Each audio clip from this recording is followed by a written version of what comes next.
Nic aktuálně se nacházím v Luži, v Košumberku u Hamzovy léčebny, jo. Nejel jsem teda mým autem, jel jsem Fabí, protože jakoby, ty cesty tady jsou docela na píču, takže jsem si řekl, že pojedu Fábkou, protože mám menší kola, nejsou tak nízkoprofilový a prostě kámo, ty cesty sem vole, to byl fakt cancer kámo, každopádně buďte na návštěvě a další plán je takovej, že vyrazím si zařídit nějaké věci a pak přesedlám do mýho vozu a tam pravděpodobně se uvidíme za chvíli, protože to bude můj nový podcast spot, vlastně moje vozidlo, takže protože jak jsem říkal už možná, tak můj původní podcast spot, tak lehce v píči, takže budu se používat tady to.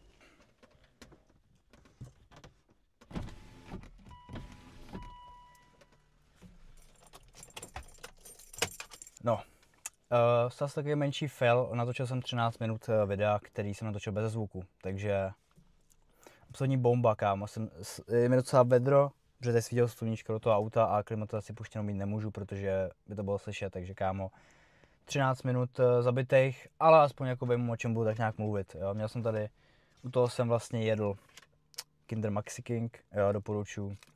To bylo dobrý, každopádně to budu se natočit znova, jo, takže docela fail, kámo.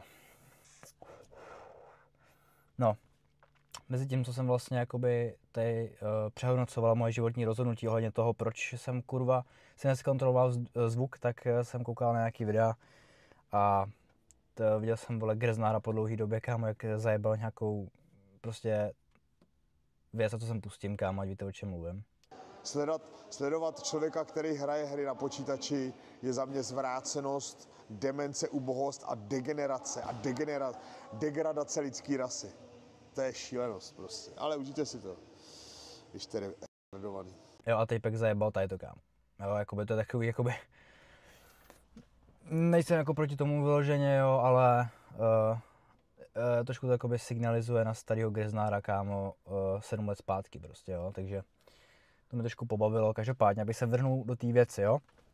V tomhle videu mám pár věcí, které bych chtěl říct, nebo jakoby probrat nějakým, nebo prostě sdělit, nevím, kámo. Nebo o nich prostě mluvit, jako jo, je to prostě povídací video, takže to nebude se nic tady dít, není to žádný akční den, ty vole, není to žádný vlog třídní, kámo, je to prostě tohle místo a takhle na tomto místě budu na konci videa, vole, a celý tohle video, jo. První, co bych chtěl jakoby vysvětlit asi, tak je, proč jsem si oholil hlavu, jo. Hlavu jsem si oholil z pár důvodů, jo. Jeden z těch menších důvodů je ten, že očividně mám kouty, takže mít dlouhý vlasy a vítr nejde úplně do sebe, kámo, jo, a jakoby díky tomu se stal vítr mým hlavním nepřítelem, takže jsem se chtěl zbavit, takže jsem si oholil hlavu, jo. Bylo to docela radikální řešení, ale funguje nějakým způsobem, nebo definitivně funguje, vítr už není můj nepřítel. Každopádně, to nebyl ani zdaleka ten největší důvod, jo, ani vlastně to nehrálo tak velkou roli.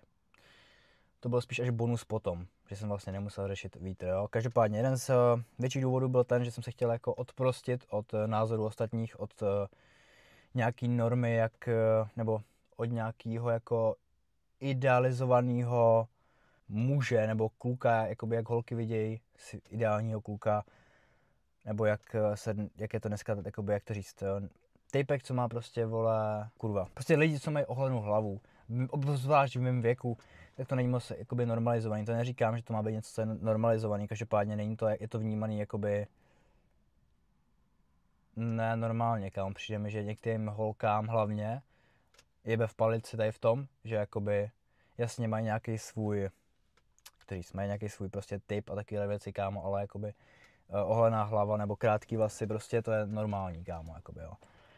Takže já vypadám na píču v tom, to je taky normální, kámo, víš jak. Takže jakoby, není to důvod, že bych to dělal kvůli holkám, obviously, kámo, protože jsem samozřejmě věděl, že, vole, nebudu vypadat dobře, kámo, s tím, jo, to jakoby vzhled nehrál v tom, v podstatě, jakoby napřímo žádnou roli, jo. Kdybych si chtěl hledat teďka aktuálně další holku, tak jakoby bych si ty vlasy třeba nechal, jo, jenže k tomu se teďka dostávám, jakoby, jo, že kdybych se hledal holku, tak bych měl větší pravděpodobnost, že si ji najdu nebo větší šanci s tím, že kdybych si ty vlasy nechal, jo, ale to aktuálně není moje priorita úplně. A zároveň, i kdybych se holku hledal, tak bych definitivně, jak to říct, ji nehledal kámo na vlasy do píči, jo, že to je taky součástí toho věci, že jakoby hodně lidem, co jsem se tak dočet, tak hodně lidem jde sebevědomí ze vzadu, z toho, jak vypadají, soustředí se na to, jak vypadají kámo a je přijde trošku gay, jakoby z nějakého úhlu je to trošičku gay, neříkám, že jakoby člověk, co se o sebe stará, je gay, sám mám skincare, jakoby, takže a gay fakt nejsem do píči, takže jako neříkám, že je přímo gay, ale jakoby jsou lidi, kteří berou sebevědomí ze svého vzhledu, jo, a já si úplně nemyslím, že by sebevědomí mělo jakoby začínat u vzhledu, kámo, jo. Člověk by měl být sebevědomý prostě, i když je, vole, vypadá jak já, kámo, jebetí prostě, jo.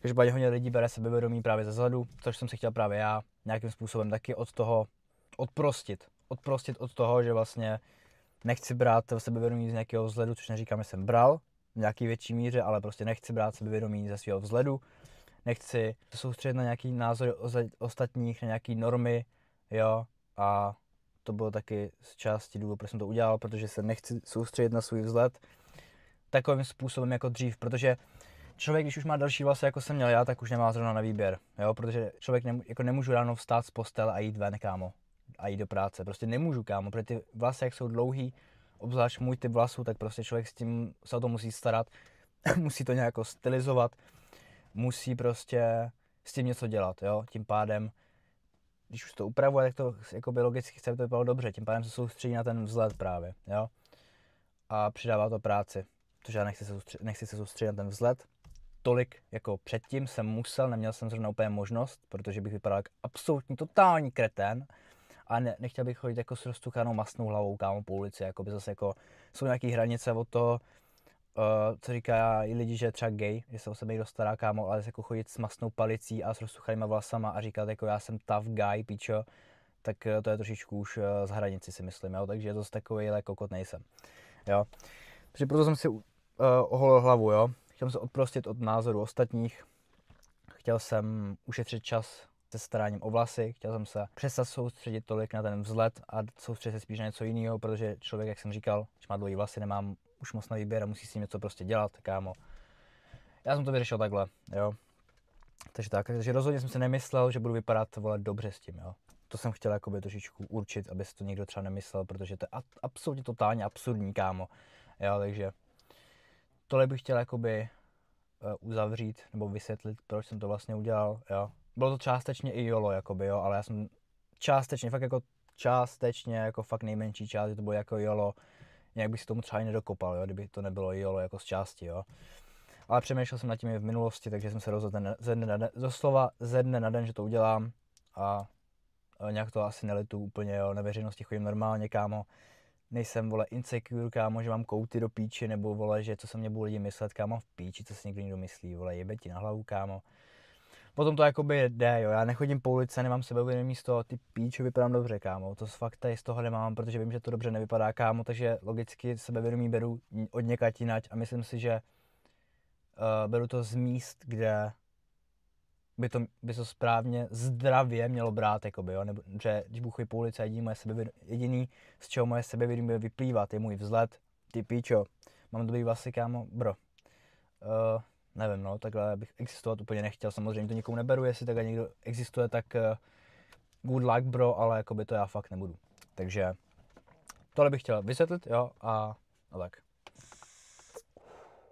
Zároveň další věc, kterou bych chtěl pokrýt, tak je moje zranění, jo, který vlastně díky tomu začal tenhle YouTube kanál nějakým způsobem, nebo na 100% vlastně, protože jsem aktuálně na neschopence od 19.7., kdy se mi stal úraz a chtěl bych tady trošičku víc rozebrat nebo víc přiblížit to, co mi vlastně je a co se vlastně dělo za poslední měsíc a půl, cca, jo. Takže 19.7. se mi stal úraz, nebudu říkat jaký, nebudu říkat jak se to stalo, prostě stal se mi úraz, jo.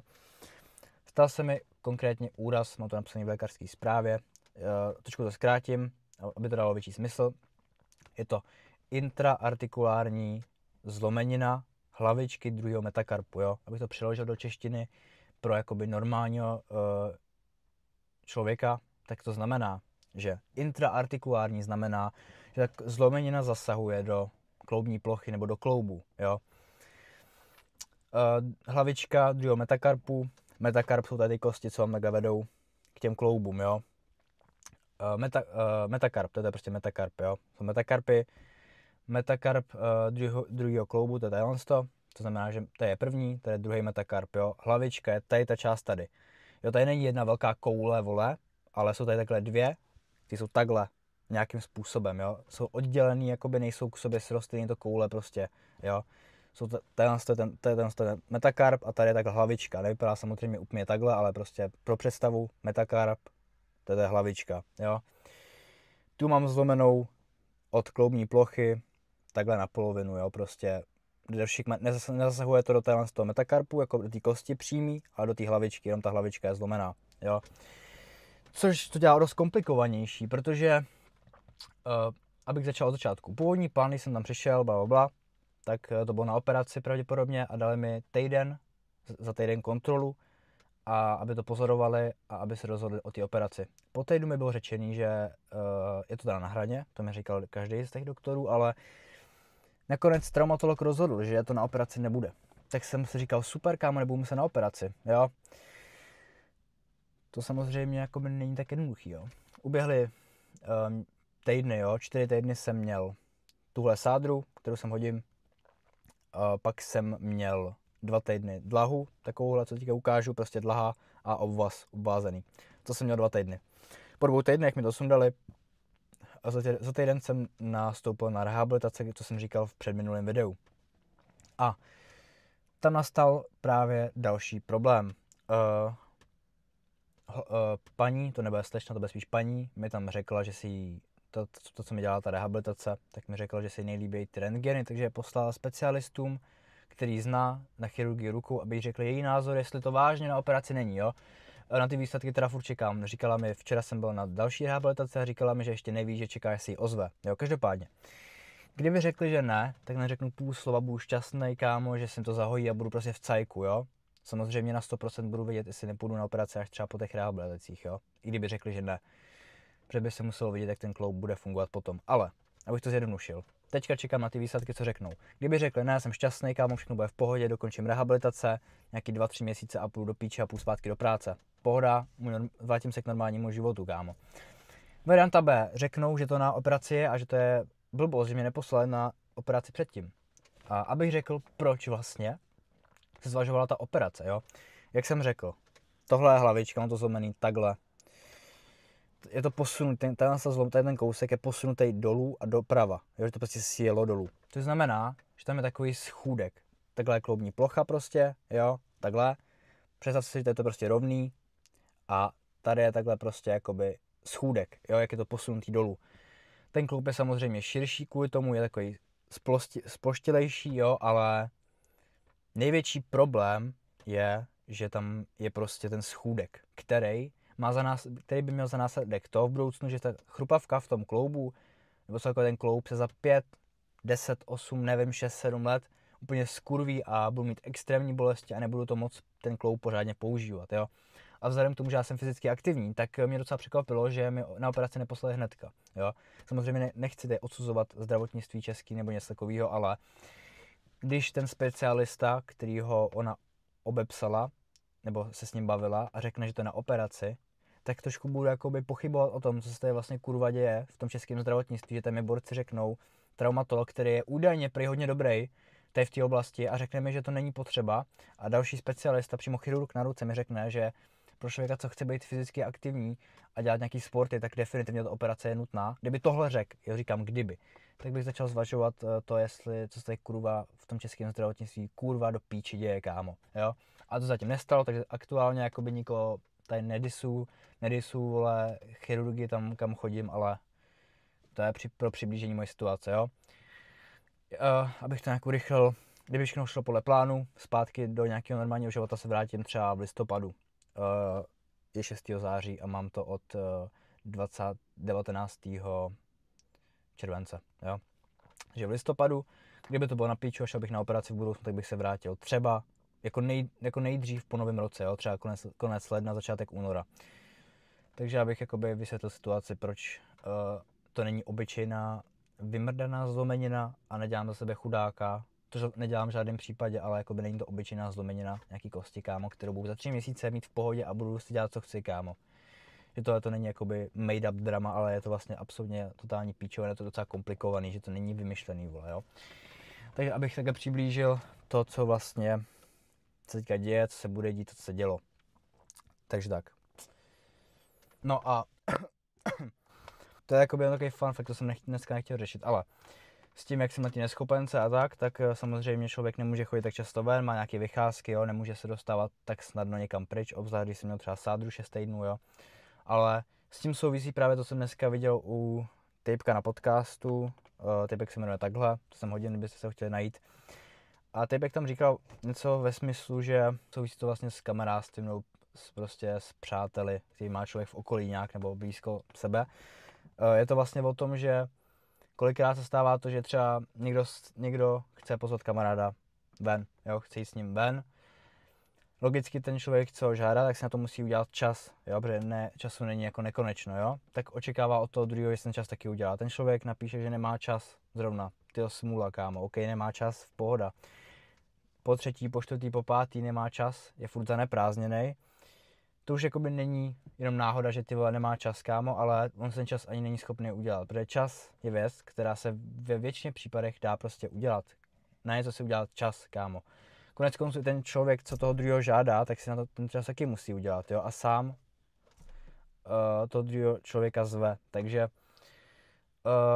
to mi trošku otevřelo jakoby oči tady v tom, že kolikrát člověk napíše 1000krát, že nemá čas, tak to asi není tím, že nemá čas, ale že ten čas udělat nechce a kdyby chtěl to podniknout, tak by si ten čas ve výsledku udělal vlastně, jo, protože to samý bych třeba udělal, že bych ten čas udělal, ale on si ten čas neudělá, protože nechce, a ne, že protože nemůže, jo, ve většině případech, takže to jako by mi trošku otevřelo oči, jo, a definitivně budu přistupovat k věcem trošičku jinak, jo, než doteďka. Jako neříkám, že jsem takovouhle věc jako v hlavě neměl, jakoby, ale tohle mi trošičku připomnělo a je to docela dobrá věc, protože v aktuální situaci se docela jako hodí, nebudu lhát, protože takovýhle nouzi v úvozovkách potkáte nebo poznáte vlastně, kdo je ve skutečnosti váš přítel a kdo zas tak moc ne, takže to měl jakoby připomněl tuhle věc, takže jsem chtěl taky zmínit, ale abych se dostal k tomu, co vlastně jsem chtěl řešit jako třetí, tak je to, že jsem se rozhodoval mezi tím, že bych přestal s nikotinem úplně, jo, protože jsem se dočetl nějaký side efekty, které jsou špatný logicky, nebudu zmiňovat side efekty kouření cigaret a kouření, kámo, elektrických cigaret, jakoby braní pytlů nikotinových, jo, ty side efekty vyloženě ne, myslím vyloženě side efekt nikotinu, jo.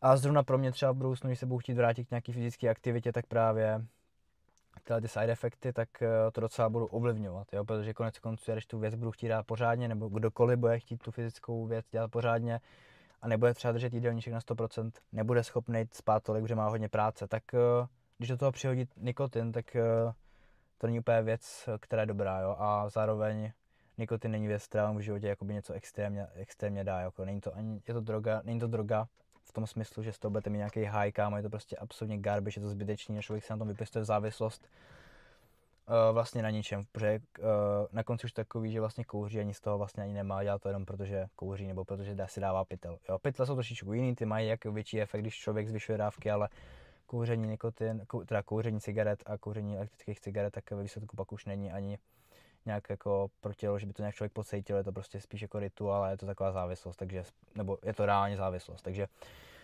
nějaký ty side efekty toho nikotinu, který jsem jako dočet, že údajně jsou, je to, že zvyšuje krevní tlak, jo, tím pádem, když si člověk třeba před spaním večer kouří, kámo, dá si nikotinový pytel, prostě jo, velo si, kámo, tam nabije ty vole a pak když chci jít spát, tak mi kolikrát to dělalo problém, že jsem třeba nemohl usnout, jo, protože logicky zvyšuje to krevní tlak, tím pádem se člověku bude hůř usínat, jo.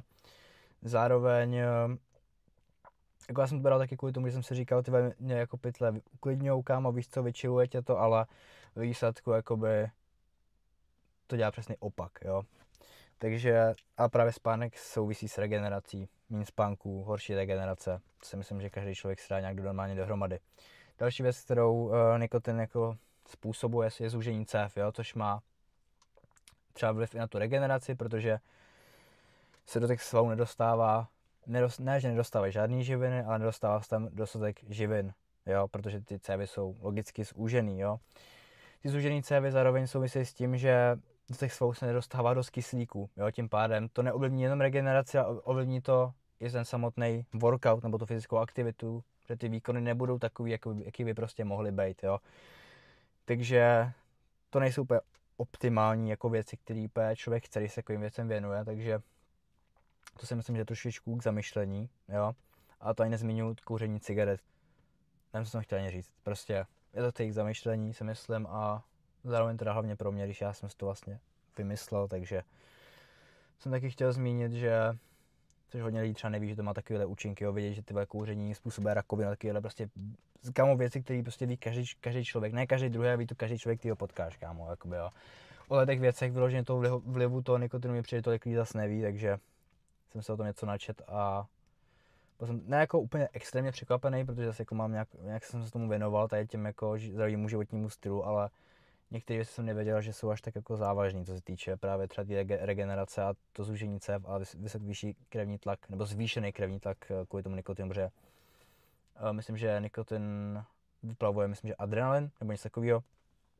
Myslím, že jo, právě to zvyšuje i taky ten krevní tlak, takže to si úplně nepamatuju přesně, jestli to je píčovné, to jsem jako napíšu, že melu hovna, kámo, ale myslím, že takhle to je, takže to jsem taky chtěl zmínit, no. Takže musel jsem, kámo, stáhnout stíníčko, protože mi svítil do ksichtu a i mi začíná být docela teplo. Takže to je ta debatní session, nebo vlastně monolog session, abych asi ukončil, jo. Můžu ještě udělat sponsoring Kinder Maxi King, kdyby mě chtěli sponzorovat, tak bych byl jakoby rád, jo. Což samozřejmě se nestane, anebo třeba jo, víš co ty víš, jakoby. Jo, nedávno jsem vybouchnul v vozovkách na TikToku a taky jakoby jsem to nečekal, takže si dělám samozřejmě prdel, jako měl jsem 12k views, to není jakoby nic extrémního, každopádně. Ukončil bych to tady, protože za chvíli musím jít se psem, bude 7 hodin a je mi docela už velký teplo bez té klimatizace, takže bych to ukončil. Myslím, že jsem se zmínil všechno, nějak jako důležitý, nebo co jsem chtěl říct. Bylo takový spíš povídací video, nebylo to vyloženě něco akčního, že bych něco dělal, jo, vys třeba leštění světel, kámo, nebo vole, nákup autodílů, kámo, nebo že myš, vole, fucking kombinace, vole, 3 dnů v jednom, jakoby, jo, je to prostě jenom povídací vlog. Není to nic extrémního, takže tak, ty věci bych chtěl dělat častěji, jakože bych prostě občas natočil další video, protože já nechci dělat videa delší než 15-20 minut a tyhle ty videa právě jsou delší, takže proto je nebudu vydávat tak častěji, nebo tak často, jako třeba 10minutový prostě vlogy ze 2-3 dní prostě, když se takový, jako že to aspoň o něčem třeba je a je to nějak třeba záživnější, než to, když sedím v autě, jakoby, tak to každý bavit nemusí, takže aby to byl nějaký kontrast v těch videích, aby to nebylo pořád to samé, tak tam budu občas přihazovat právě takovýhle monolog videa, kde budu řešit nějaký témata. Doufám, že nemoc kontroverzní, protože jakoby já často řeším kontroverzní ty věci, tak doufám, že se to jakoby nepromítne i do mýho YouTube contentu, kámo, takže to je všechno a peace.